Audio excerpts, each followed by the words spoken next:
Monsieur le ministre, la parole est à Monsieur Claude Kern pour 2 minutes. Merci Monsieur le Président. Monsieur le ministre, en propos liminaire, j'insisterai sur le fait que la démarche d'élaboration d'un projet de territoire en matière de logement, qu'il soit social ou non, doit se faire en partenariat avec les collectivités locales.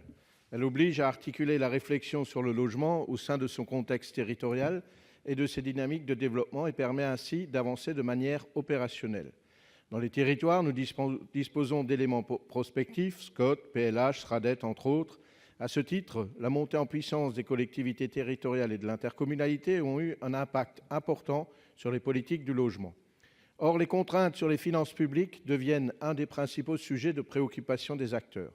Dans ce contexte, il est primordial que les efforts soient maintenus d'un point de vue fiscal en faveur des zones rurales pour soutenir les investissements immobiliers. En effet, le logement social, ou plutôt aidé, a un effet de levier particulièrement puissant. Il constitue un investissement structurant pour les territoires.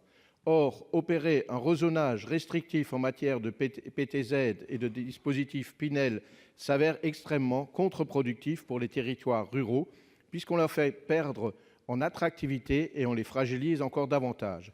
Et ce ne sont pas les engagements du Président de la République de prolonger de 2 ans le PTZ neuf ou de 4 ans le PTZ ancien en zone B2 et C qui vont inverser la tendance durablement.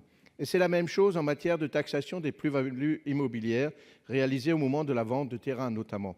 Le gouvernement propose, comme vous l'avez évoqué dans votre intervention préliminaire, des dispositions dans les zones tendues, mais encore une fois, il ne faut pas oublier les territoires ruraux. Pourquoi ne pas élargir ce type de mesures aux zones rurales et non tendues? Et jusqu'où êtes-vous prêt à aller le cas échéant?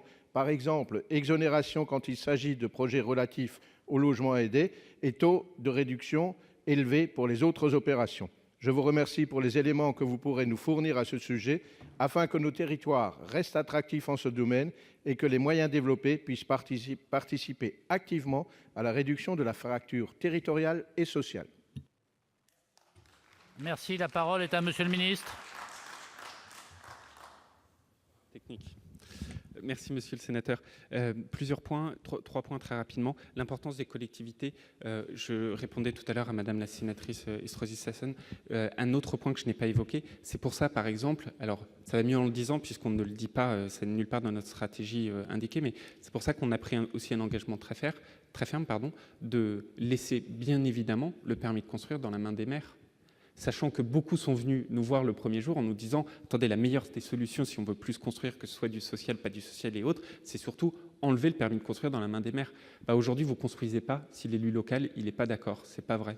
Donc on laisse bien évidemment le permis de construire dans la main des maires. Ça va mieux en le disant parce que souvent c'est quelque chose qui est occulté. Sur les dispositifs PTZ et Pinel, il faut aussi voir de là où on part. En fait, les projets de loi de finances d'avant instauraient la fin de ces dispositifs au 31 décembre 2017. Tout s'arrêtait, partout.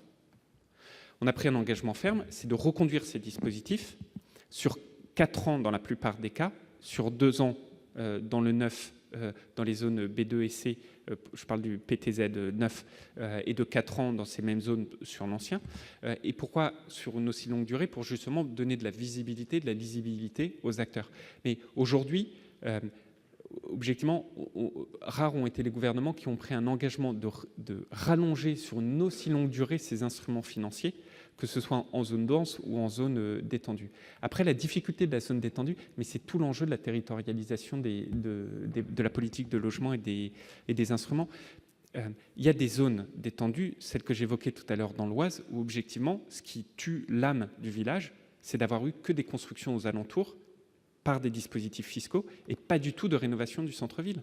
Voilà. C'est pour ça qu'on va plus loin sur le PTZ ancien que le PTZ neuf dans certaines zones rurales. Maintenant, il y a des cas où l'exemple que je vous donne, il ne marche pas. Et donc, aujourd'hui, on fait comme ça, on fait au mieux.